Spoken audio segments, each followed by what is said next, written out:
Washington, D.C., and welcome back to the Civil War Megillah. I'm Hazel.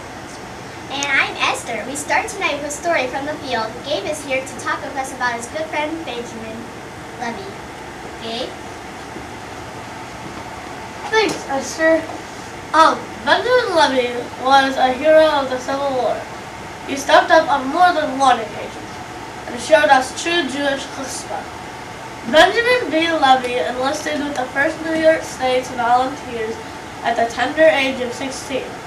While only ranked as a drummer boy, Levy saved all aboard the steamboat Express when it was attacked by thinking quickly and cutting loose the water streamer that the boat was carrying. Later, when his tent mate took ill, Levy threw out his drum and assumed the role of a soldier. Saving 2 comrades in the process, he was promoted on sight to sergeant.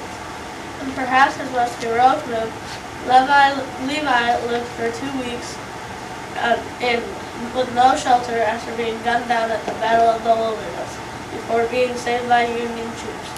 Benjamin Levy will be forever remembered as a great soldier and a winner of the Distinguished Medal of Honor for his contributions during the war. A fitting tribute to a great Jewish American hero. Thank you. Our first guest tonight is Phoebe Yates Levy, a nurse who dedicated her life to relieving pain and suffering of soldiers in Chimborazo Military Hospital in Virginia. Phoebe, thank you for joining us tonight. Thank you for having me, Esther.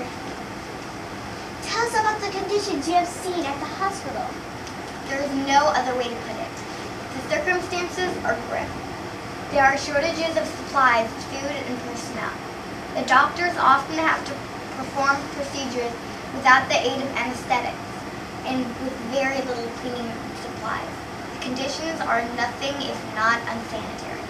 May I ask what you're doing to help Mrs. Levy? Well, Esther, I try to make soldiers as comfortable as possible. As for many, this is their last earthly stop before their trip to heaven. I help the soldiers by writing letters, reading stories, playing cards, or just talking with them. And we hear you have a book coming out. I do indeed. In it, I write about my time serving in Chimborazo and of Confederate life in Richmond. Well, thank you for joining us tonight. It was a pleasure, Esther.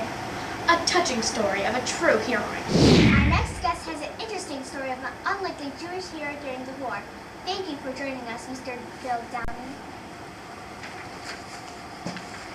Tell us about your grandfather's station during the war, Mr. Downey. Well, Hazel, my grandfather was Morris Morris, an officer in Louisiana named Gunn. And what makes him so unique? He was both Jewish and African. Shortly before the war began, Morris integrated with the U.S. with his mother from Jamaica. Our family name's origin is from Carvalho, a Jewish Jamaican. Why did Morris choose to change his last name from Carvalho to Morris? My grandfather told me he was trying to escape both his Jewish and African heritage because of the anti-Semitism and the racism that had been running rampant in our country. My grandfather fought battles in the behalf of the untamed, and he remained as the first Black Jewish officer in the Civil War. Thank you for sharing with us tonight, Mr. Downey. It was my pleasure.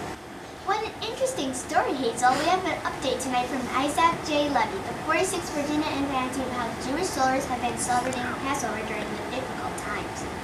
Mr. Levy reports that he was able to purchase matzah for $2 per pound in Charleston, as opposed to the 6 cents per pound that can be found in New York City.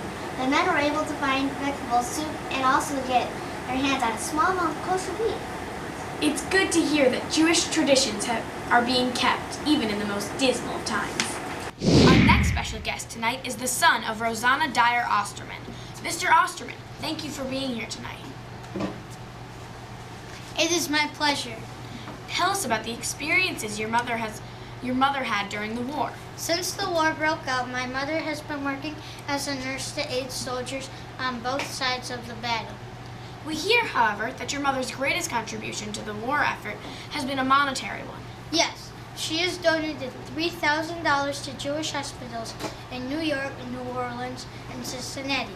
She also funded a Hebrew benevolent society in Texas, the Jewish foster home in Philadelphia, and a Jewish synagogue in Houston. Well, on behalf of the Jews of this country, we thank your mother for her generosity. You're most graciously welcome. Our next special investigation report comes from Cooper. We bring you tonight a story of the heinous anti-Semitic of General Ulysses S. Grant. Cooper? To most, General Ulysses S. Grant is known as a great Union hero, but to Jews around this nation, he has a much more sinister history. In 1862, Grant issued General Order 11, an act expelling all Jews from Union-conquered territories within a 24-hour period. Because of our people's long history of expulsion from various countries around the world, we knew how to deal with the situation diplomatically, protesting to President Abraham Lincoln himself. A little over a year later, President Lincoln rescinded Grant's order, but not before our people were once again forced to leave their homes and possessions behind. Wow, that is a very important side to the story that has been little told. Hazel, why don't you wrap up the show tonight with our final special guest of the evening? We end tonight with Samuel Alschuler, President Lincoln's personal photographer. Thank you for joining us tonight, Mr. Alschuler. I am too happy to share my images with you. Tell us about your first photo of President Lincoln. I was operating out of Urbana, Illinois, and Lincoln came by for a portrait photo. I actually ended up loaning him my coat because Lincoln had only had an old ratty coat with him. But this was not your last encounter with the president. I took his portrait nearly 3 years later in Caldwell, Idaho. And I hear this photo had some special significance? Yes, it was the first photo of Lincoln with his iconic beard. It's great to have a Jewish artist represented in such a memorable, historic way. I was just happy to be able to contribute to our people's history. And that wraps up our show. Thank you for joining us. And remember to catch up with all your Jewish news. Catch up with the Civil War